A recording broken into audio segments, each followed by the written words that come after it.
Good afternoon, everyone. We've hit the noon hour on Thursday, so let's get our weekly COVID-19 situational update underway. Thank you very much for joining us today. Pleasure to have you here. Let's take a moment and start with our land acknowledgement. We respectfully acknowledge that Peterborough Public Health is located on the Treaty 20 and Mississauga territory and in the traditional territory of the Mississauga and Chippewa Nations, collectively known as the Williams Treaties First Nations, which include Curve Lake, Hiawatha, Alderville, Scugog Island, Rama, Beausoleil, and Georgina Island First Nations. Peterborough Public Health respectfully acknowledges that the Williams Treaties First Nations are the stewards and caretakers of these lands and waters in perpetuity, and that they continue to maintain this responsibility to ensure their health and integrity for generations to come. We are all treaty people. Okay, let's hear from our Board of Health Chair, Mayor Andy Mitchell, for some opening remarks. Please go ahead, Andy. Thanks, Brittany. This week, the province began a phased approach to reopening. New measures have included opening restaurants, recreational facilities, and increased social gathering limits. This is positive news for residents and builds on an earlier provincial decision to return to in-person learning. It also builds on projections put forward by the science table that indicates cases will continue to drop, but only if we take appropriate actions. The science table data is clear. If we let our guard down, we will likely see an increase in new cases. Actions designed to reach the best case scenario outlined by the science table fall into three broad categories: prudently managing our individual risks, starting or completing a course of vaccines, and continuing to follow the public health measures in place. Managing our individual risks is about understanding them. Are we immune compromised? Are people who we live or work with at increased risk? Have we availed ourselves of vaccines? Are we required to be in regular and close contact with others outside our household? The answers to these questions should help guide our actions, especially the number and type of daily interactions we engage in. Vaccines are the best tool to protect ourselves. Individuals with a full course of vaccines are far less likely to be hospitalized from COVID, far less likely to require treatment in an ICU, and far less likely to die from COVID. Continuing to follow key public health measures is important and include wearing a well-fitting mask when indoors or outdoors where you cannot maintain physical distancing, adhering to indoor and outdoor social gathering limits, respecting capacity limits, and very importantly, if you are ill, stay home. Learning to live with COVID is not about ignoring COVID. It's about adjusting our individual behavior to manage our risks of COVID while, at the same time, taking public measures that help protect our community. To all those working so hard to keep all of us safe, thank you. Stay safe, be well, and in all things, be kind. Thank you. Thank you so much, Mayor Mitchell. Okay, let's work our way through the next slides showing the data. I'll invite Dr. Pigott to explain these to us. So go ahead, Dr. Pigott. Thank you so much, Brittany, and good afternoon, everyone. I hope you're keeping well and staying safe out there with the snow and slippery conditions. I'll start by talking a bit about our data and then share some remarks. And I'm also going to share some of the Ontario Science Table's modeling data, which I think is important and illustrative as well.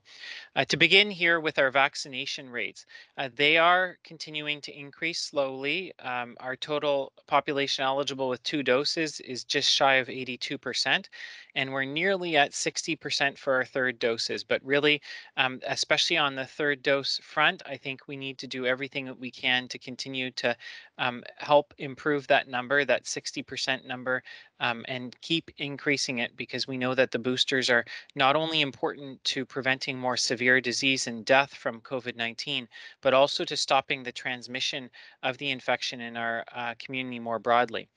And I do want to share, starting today, all our clinics at the Healthy Planet Arena are now open for walk-ins of any age for any dose.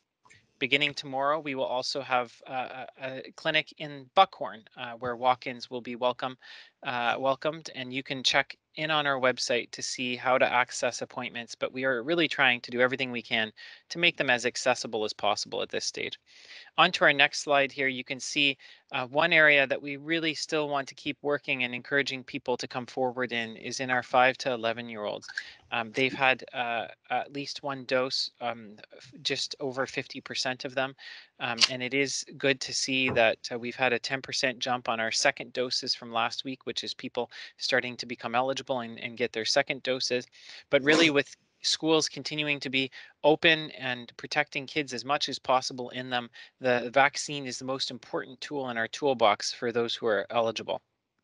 On to our next slide, you can see our active case count and death um, uh, dashboard.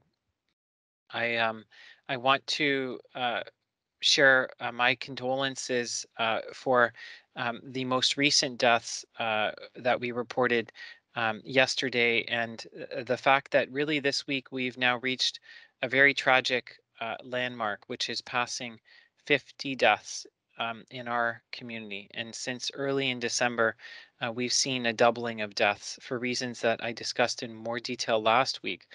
But what this is unmasking, what we're seeing in the Omicron wave of this pandemic, is with the large amount of infection and transmission occurring, we're seeing a more vulnerable population in our region, an older population, more retirement residences in long-term care settings, and more people who ultimately are vulnerable to the severe impacts of COVID-19. On to our next slide here.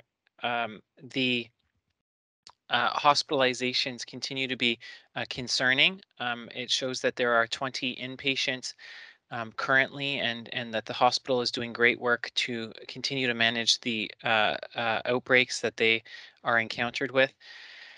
What the data doesn't show is the continued impact that staffing is having when we talk to our hospital partners. It continues to be a serious concern and challenge, especially with people who end up being off because they are sick or isolating due to exposure or infection with Omicron. On to our next slide, we have declared 2 additional outbreaks over yesterday. And so we've seen a decline from 16 to 14. This is obviously good news, but we continue to have new outbreaks on a regular basis. And that is, of course, concerning, especially in settings where the individuals would be more vulnerable to the impacts of severe COVID-19. On to our next slide, we can look at some of the data from Professor Kyle and team at Trent University. And we did hear from them and the support that they've been doing with our wastewater surveillance program last week. But I do want to provide an update on that data.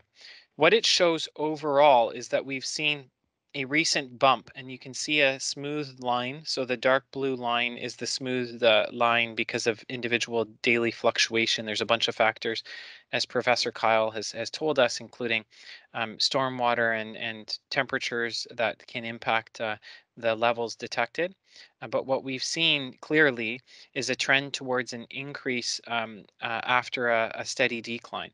And unlike previous waves and outbreaks that we've seen with COVID-19 to date, this did not follow a clear decline rate to decreasing down to nearly nothing again. We continue to have high transmission with Omicron in our communities, as evidenced in the wastewater. And so it hasn't declined clearly, but it has stabilized and plateaued. And what we may be seeing with the small increase towards the end there is increased transmission as kids went back to school and as our measures have started to be relaxed from a public health measures and lockdown standpoint. On to our next slide, you can briefly see the trend in Lakefield and the following trend in Millbrook. I urge caution in interpretation of this data because of the smaller community sizes, but in both cases it reflects the same pattern that we see in Peterborough overall, which is that there was a steep incline with Omicron. It has certainly decreased, but it hasn't gone down to nothing. There is a stable, plateaued, continued transmission. I'm now going to share a couple of the science table slides, which I just like to point out because there is some interesting modeling data that they have done. So I'm going to share my slides now so you can see this.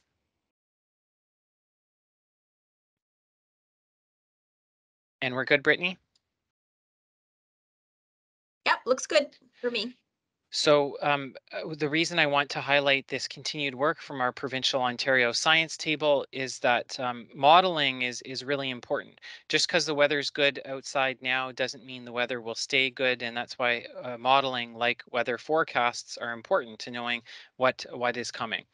Right now, they say in the context of the restrictions lifting, there are a range of possible scenarios, from the green or good scenario at the lower end where infections would continue to decline, perhaps plateauing or decreasing further, to the upper range, which is that we haven't yet reached the peak and that there could be a higher peak beyond the one that we experienced more recently with Omicron.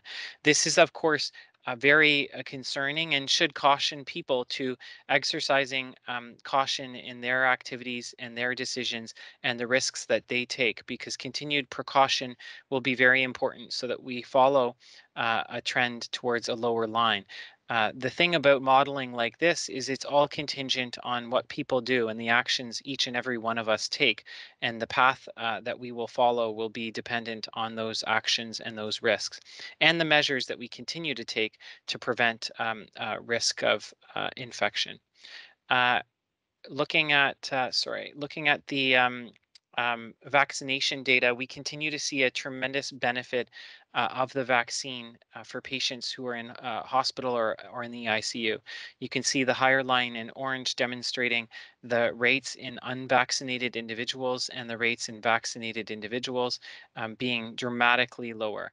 And not none, but so much lower that we know that the vaccine is having a tremendous benefit. A six-fold decreased risk of hospitalization, a 12-fold decreased risk of ICU admission, and even more protection against death. I'm going to finish sharing those science table slides now, and I'll turn it back to you, Brittany, to continue with the presentation. And I'd like to now speak a little bit about something we're all talking about and thinking a lot about, which is what's next and what happens now. I want to touch on this idea of learning to live with COVID-19, because there's a good deal of discussion that has been transpiring. And Brittany, I'll just see if you can share your slides. There's a good deal of discussion that's been transpiring on this in the media. How do we learn to live with COVID?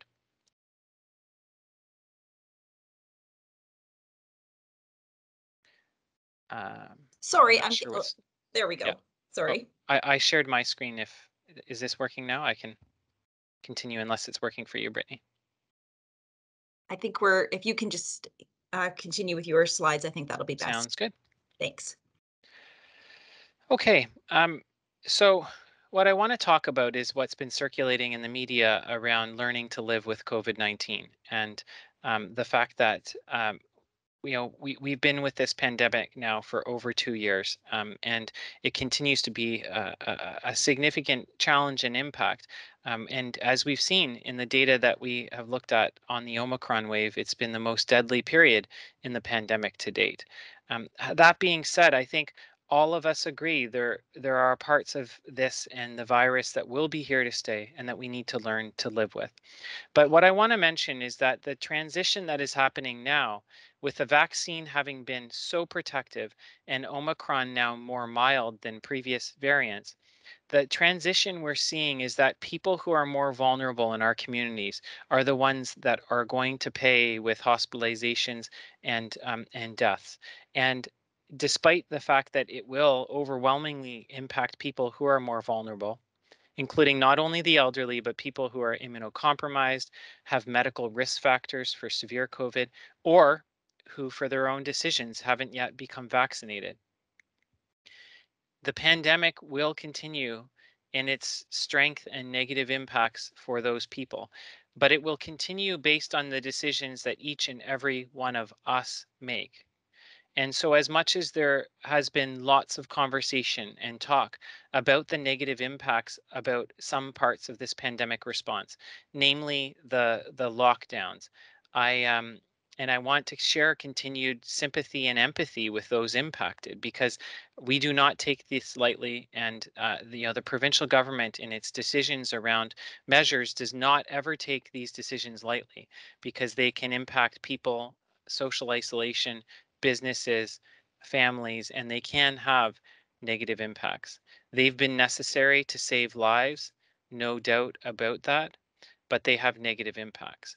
And so, as we emerge into this next stage of learning to live with COVID, what I want to highlight is that there are measures that each and every one of us can do and can take that don't have the same degree of negative impacts that the more heavy measures like lockdowns do. Continuing to wear tightly fitted masks, as per the guidance, especially when you're congregating around other people, but ideally anytime you're around anyone outside of your household bubble. Getting vaccinated if you haven't been yet, and getting your third dose if you haven't had that yet and are eligible. The vaccine is the most important tool. Staying home when you're sick, getting tested if you're eligible, and using rapid antigen tests as you're able to. All of these measures will continue to help us in preventing the transmission, and they will continue to help us in saving lives of those more vulnerable in our communities. And so it is on us to continue this process and continue all of the protections that we can as we go down this journey of learning to live with COVID-19. Want to mention one exciting development, which is the approval of a new treatment for COVID-19. It's a treatment that is very effective, even against the Omicron strain, but it's going to be a complicated treatment, and it's important that people understand who qualifies and how to access it. At this stage, there's extremely limited supplies provincially of this medicine. And so there have been 15 assessment centers, clinical assessment centers identified in the province. The closest for the Peterborough Public Health region will be Lakeridge Health. And in conversation with our partners at Peterborough Regional Health Centre, they are working actively to plan what access means and will look like in our region. And they're our conversations of a hub and spoke model for closer access. And so people in this community will start to become eligible for this medicine, and this medicine may save many lives. At this stage, because of the new evidence and the very limited supply that is available to the province, individuals who qualify include those who are immunocompromised, people who are 60 years and older who have a medical risk factor who are unvaccinated, people who are 50 years and older who are unvaccinated and live in are Indigenous peoples or live in Indigenous communities. And what is most important to know is that getting access to testing and starting this treatment needs to be done very quickly within 5 days for this to be effective. And so people should start to be aware of this if they're in a group that's currently eligible. And you should reach out to the assessment center at the PRHC for an appointment to get tested and to see if you do qualify. Because again, starting on this early will be what's important for it to be effective and to potentially save lives. I do believe that there will be an expansion of eligibility, and it may be a more useful tool in the toolbox as more is available. But right now there is so limited available that these are the restrictions placed around that. But I did just want to take a moment to share that for reflection amongst people listening. And I'm happy to take questions on that or other pieces after our next section here from our local elected officials. And I'll turn it back to you, Brittany. Great, thank you so much, Dr. Pigott. I believe we have MPP Dave Smith with us today, so I will invite you, MPP Smith, if you've got some comments to share. Thanks, Brittany. I appreciate that. I do have a couple small things. First off, I want to thank the scientists at Trent University, because the work that they have been doing with the wastewater, it's kind of cool when you look at the results that they're getting, if you ignore the fact of what they're playing with. But what they've been able to show is that as hospitalization has started to come down as well, we're seeing less of a viral load in the wastewater, and they can track that and make projections based on that. And this is information, this is data that we didn't have at the beginning of the COVID crisis. They have done a fantastic job getting this information, sharing the information, and helping the province of Ontario move forward with a lot of what our plans are. So I take my hat off to them, and I thank them so much for the work that they have done. With respect to where we are in the province and how COVID-19 is going, there are some measures that we have tried to take all throughout. And let's talk about testing a little bit. When COVID first hit, we had lab capacity of about 6,000 PCR tests per day. That ramped up to well over 100,000. Now, we had to make some restrictions on it because of Omicron. When Omicron came in, we were probably looking at between 250,000 and 300,000 tests per day if we were to remain at that same level. And unfortunately, we didn't have the lab capacity, and we didn't have the ability to ramp up that lab capacity in such a short period of time. We turned to rapid tests, and we deployed more of them. We secured a greater supply of it. But even that, we were in a position where globally, rapid tests were being taken up by every other country. There are 2 at present that are approved for use in Canada. And because there are only 2, it limits our supply somewhat. We're in a position right now where we have a good, reliable supply to make sure that we can service and help healthcare, long-term care, first responders, and a few others. We're not quite at the spot where we can have that general distribution to the public again. Please bear with us. It's not that we don't want to do it. It's that the supply is not there for us yet. We had expected by the end of January that we would have more than 50 million rapid tests come into the province between Christmas and the end of January. We've had about 10 million come in over that time period. We received a signal from the federal government that the 15 million that they had promised was being dropped down to 2.5 million. 13 million or so were not going to come in. All of those things had a factor for us, and we had to change some of our plans. As the rapid tests become available again, we will do distribution to the general public. We will distribute again to businesses. But we need to make sure that we have them available at the moment for healthcare, for long-term care, for first responders, for those who are in the most vulnerable positions. So please bear with us. The last thing I want to say is with respect to Pavloxivin, the new treatment. It does look very, very promising. And as Dr. Pigott said, there is a limited supply. I want to put that in perspective for everyone. There are almost 15 million individuals in Ontario, about 14.8 million. We have 10,800 doses that have come in, and we do not have a date yet for the next shipment. So there is a lot of hope. There are a lot of people who are excited about this because they know that this drug, or they expect that this drug, is going to reduce hospitalization and has the great potential of saving a lot of lives. But again, it's one of these cases where there's a very, very limited supply.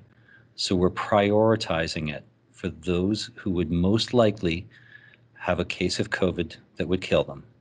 It's not that we don't want to help everyone, but we want to make sure that we are keeping the death toll as small as possible. So again, please bear with us and accept that It's been triaged and prioritized for those who are most likely to die as a result of COVID until we have a better supply, until we have more of them coming in.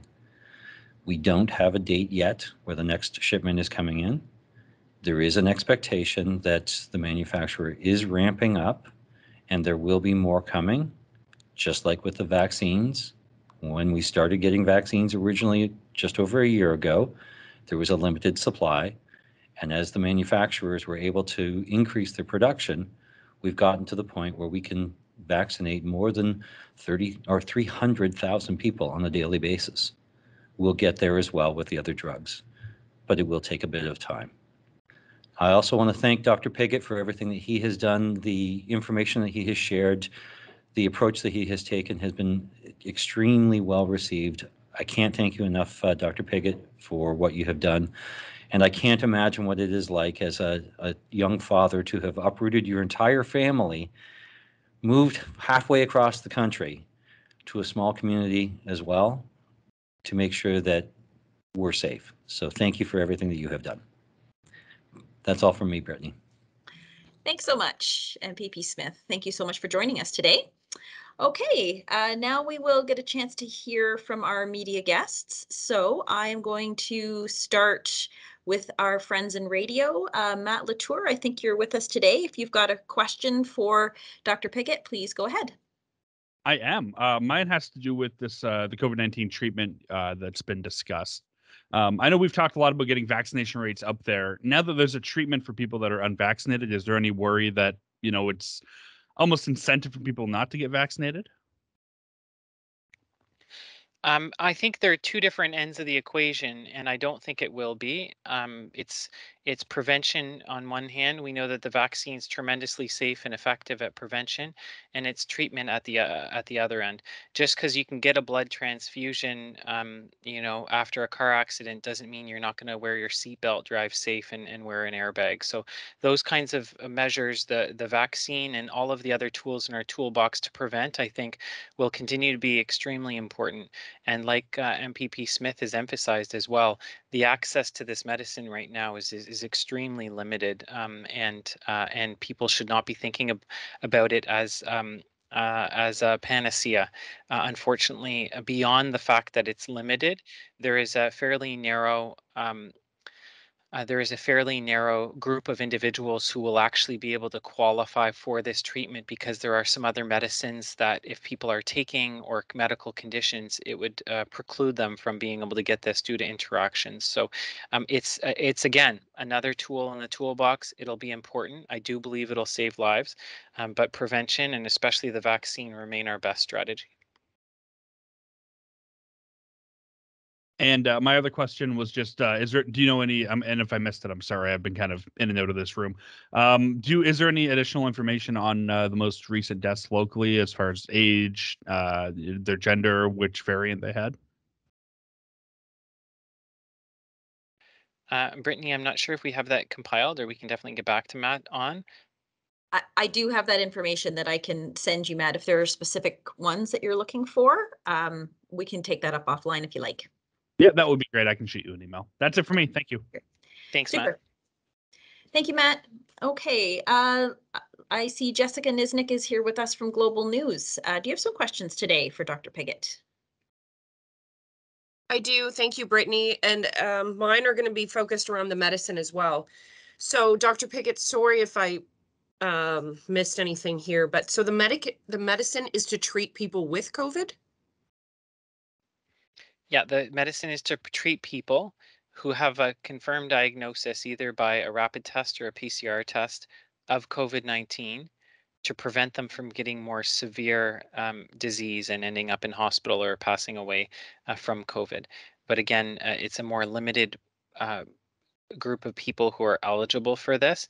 and what's most important. And the reason I brought it up today on behalf of our PRHC partners, which are leading the charge locally to ensure access to this medicine in our community, the reason I brought it up is people need to start to be aware if they are in the eligible groups, including people who are unvaccinated and over the age cutoff or immunocompromised, they need to attend and get tested early because this medicine needs to be started within 5 days of illness, which means if you're one of those people and you have symptoms, you should be coming and presenting to the assessment center here in the community at PRHC as soon as possible so that you can get tested. And if you do test positive, be considered for this medicine.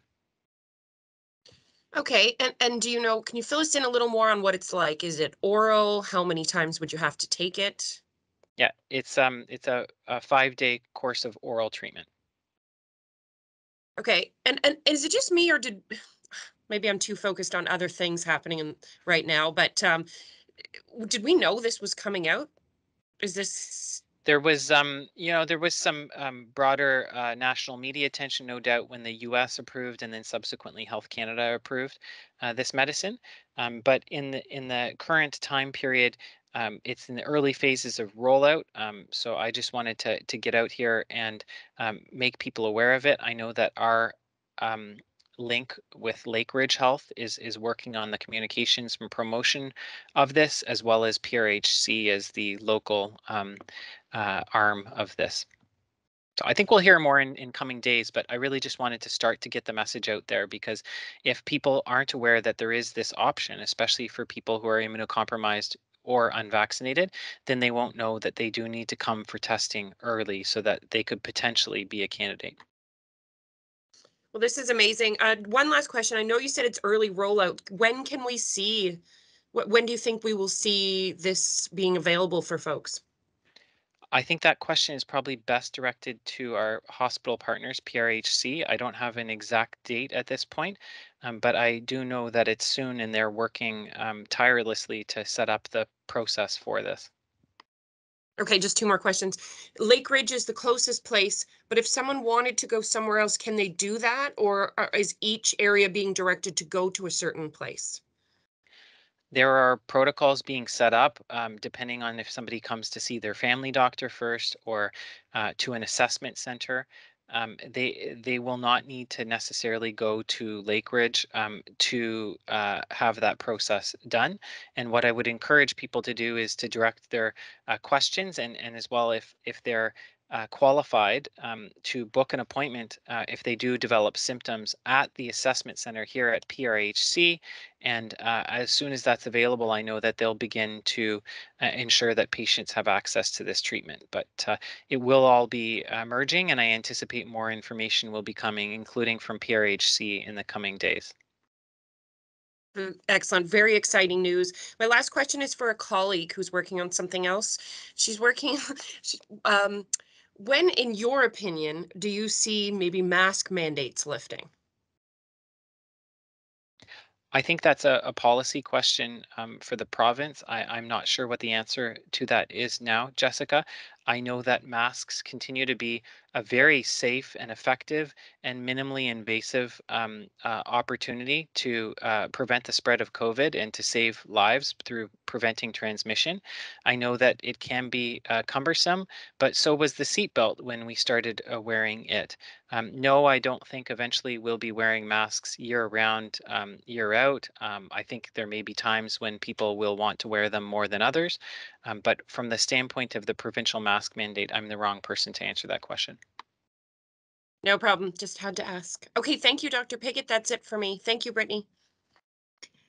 Awesome. Thank you very much, Jessica. Okay, Paul Rellinger is here with us from Kawartha Now. Please go ahead, Paul, if you've got some questions for Dr. Piggott. Thanks so much, Brittany. I do. Hi, Dr. Piggott. How are you? Hi, good. Thanks, Paul. Thanks for being here. Thank you. I really only have one question, and I apologize. I think you may have answered this maybe in other forms, but I'm just trying to kind of nail it down. People are watching numbers very carefully. The number of cases, not only active but certainly new cases. What's your advice to people who are watching these numbers if they're looking for hope that things are getting better? And we're hearing that we're hearing that suggestion on so many fronts. The premier has even indicated that. What should they be looking for? That doesn't necessarily spell an end to the pandemic, but shows them that we're on the right path and encourages them. Thanks, Paul. I think that there are a variety of pieces of information that we can turn to. There continues to be pieces of information that signal concern. There continues to be wastewater surveillance that's detecting transmission of Omicron, though it is down. There continues to be significant number of deaths we're seeing in this community. There continues to be a burden on the hospital, but we've certainly as it pertains to the history of this Omicron wave, surpassed the worst of it and are in a better position. What we don't know is what will come. I think that I'm very encouraged by the provincial approach to a cautious reopening and really assessing and evaluating all of the data as it emerges and as the public health measures are relaxed. I think that that is the right approach and really important to be cautious in this and to watch for a signal that things could worsen. But like the Ontario Science Table demonstrates in their modeling, we could be in a position where we will continue to see a decline of cases in the coming weeks. We could see a rebound. We could see something in between. So at this point, I think that as people are making their own personal decisions, it's really important to still follow the guidance and limits. So at a personal level, the private gathering size is now 10 indoors, and so continuing to follow those legal limits and to follow the limits that are placed by the province on businesses and other settings is really important. But beyond that, I think at an individual level, especially if you're concerned about your own risk or vulnerability or those around you, you know, I myself still have 2 young daughters who haven't had their turn to be vaccinated, and I may be more cautious than somebody else may feel they need to be. But I think if we can all be in this together and do each and everyone's part to decrease unnecessary risks, then we'll start to emerge and see the other side of this very soon. Just one more thing further to that. You don't have a crystal ball, and I know that, but are you optimistic? Like when the province, I think, has set their next deadline for a review as February 21st, I think it was. Are you optimistic? If we do all the things that you just said, how hopeful are you that we can progress to that next stage? I think if we do all the things that I just said, then yes, I think we will continue to progress. But at the end of the day, this does account for people's decisions and behaviors. What I have issued locally is a letter of recommendation. It's a recommendation only under the Reopening of Ontario Act. Because of the underlying vulnerability in our community and the older population, if people can continue to work from home without that having significant negative consequences, I think it's still very much a good idea to do that. There are measures, and I really want to separate. There are measures that have negative unintended consequences, and those are the things we need to ditch as we move forward to living with COVID.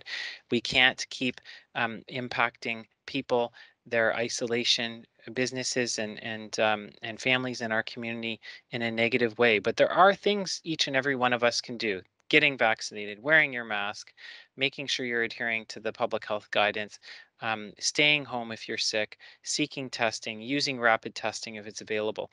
All of those things don't cost and impact in us in a significant negative way, and they will save lives. And we've reached the stage in the pandemic where the lives that we're losing are those more vulnerable in the community. So it's on each and every one of us to do everything that we can to help to protect those people too. Thanks so much, Dr. Pigott. I appreciate it. Thanks, Brittany. Great, thank you, Paul. Okay, I see Taylor Clydesdale is here with us today from Peterborough this week. So go ahead, Taylor, if you've got some questions. Hi, thanks, Brittany. Just for Dr. Pigott, so we're at the point where restaurants are opened up to, I believe, 50% capacity. And just walking around downtown last night, I was seeing a bunch of folks sitting down at tables. Do you have any advice for folks that are kind of partaking in the restaurants and the gatherings that the current capacity limits are allowing for? Yeah, I think continuing to adhere to measures is really important.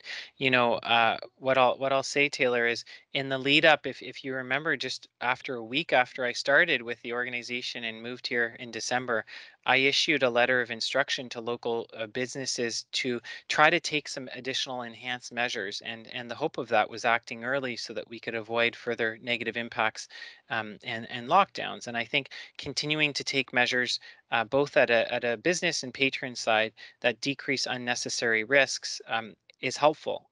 So for businesses, we've been advising and talking about tightly fitted masks, the improvements to ventilation systems, even natural ventilation, cracking a window and door, ensuring that spacing and airflow is good. All of those kinds of measures and things can decrease risks and still allow people to enjoy and operate their businesses, attain their livelihoods.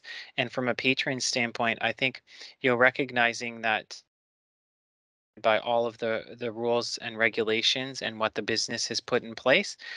But things like wearing your mask are still very effective. They haven't invented a mask you can eat through yet, unfortunately. So you know you certainly do need to take it off to eat, but there's no reason that you need to take it off the whole time that you're at the table. And trying to maintain and continue to wear it in between is a little bit of enhanced protection for yourself and those around you. So those would be some things that I'd say. And above all, the most important message to drill home is that we cannot leave the house and go out unless you need medical attention if you're feeling sick.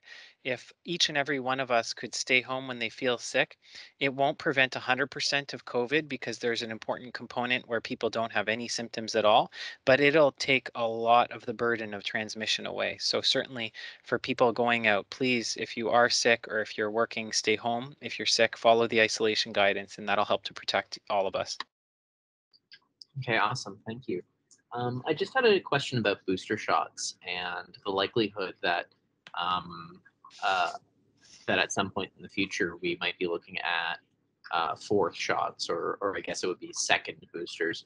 Do you think that that is likely, that fourth shots will be something that we'll see in Ontario and Peterborough at some point? And given the uptake that we've had for third shots or first boosters, do you think that people will go for a fourth shot? Thanks, Taylor. There are many more scientists whose full-time job is to study this data, follow this, and help to give recommendations to us on this. So I would defer to them, and they are deliberating and watching. Part of the challenge with this pandemic has been building and maintaining the safety of the plane while we're flying it. So these vaccines were rigorously studied and concluded to be safe and effective when they were issued, but we didn't have 10 years of data on how many and if any boosters you would need.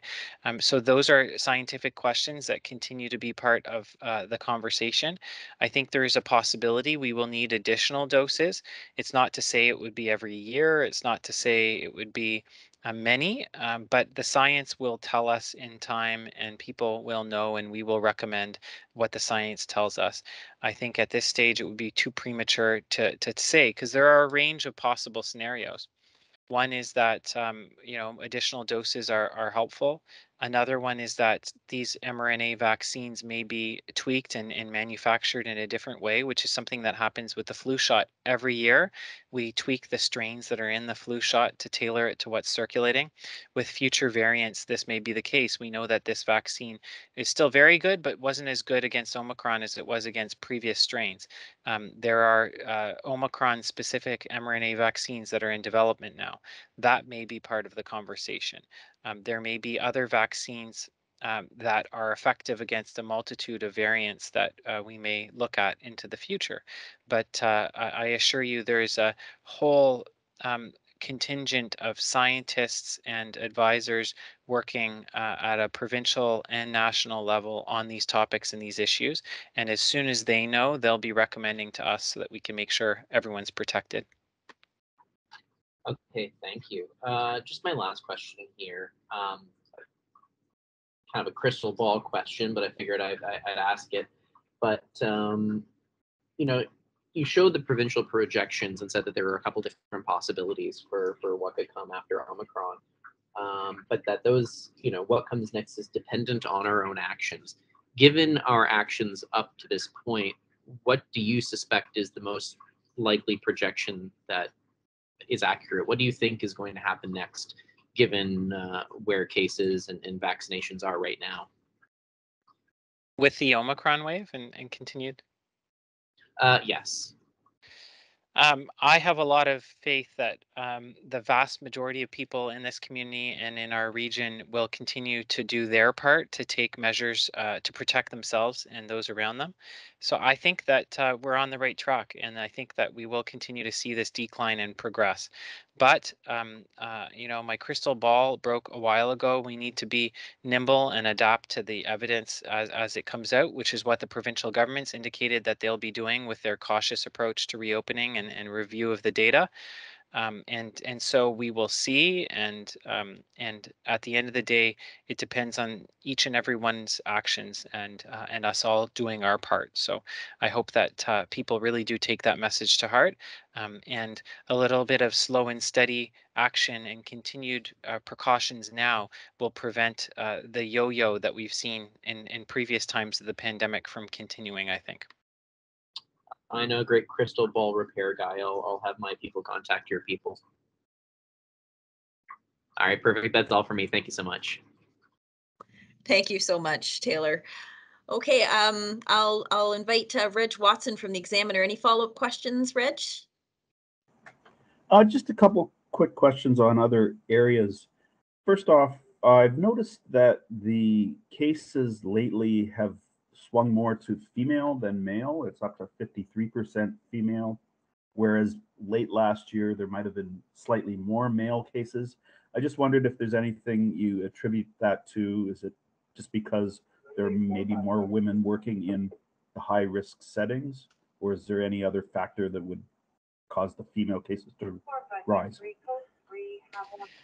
Thanks, Reg. I would say this firstly, the numbers are too small to read too much into small fluctuations like that. It's within what we'd call our margin of error one way or the other. I don't think that more women than men are getting infected. We don't see a dramatic difference in our vaccination uptake across the whole population. So I think that really this may either be no story in that, or it could be a slight signal towards the eligibility criteria, which is not only those working in highest risk settings, but those at more vulnerability of severe COVID.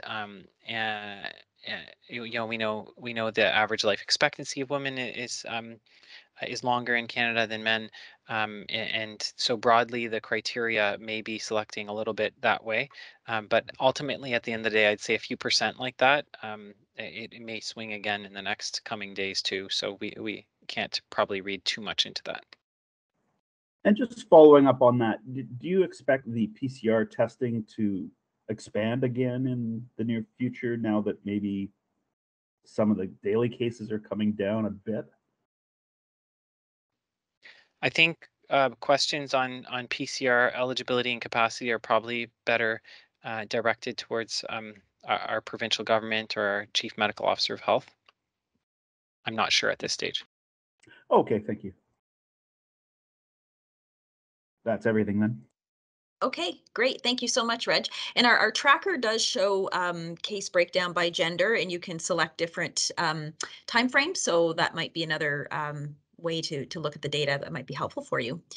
Okay, thank you so much, everyone. Thank you, Dr. Pigott. Before we sign off, I did want to share a change to our briefing schedule. We will be moving to a bi-weekly media briefing every second Thursday. So but we will hold one if needed, if an urgent situation arises. But at this point, we are going to be holding our next one on February 17th. And we recognize that we will be available though for media requests that come in the meantime. So please do not hesitate to reach out to me, and I'll do my best to get you a spokesperson for your question. So thank you all again. We'll see you back here in 2 weeks, and stay safe, and appreciate your support through these. Take care. Thanks, Brittany. Thank you.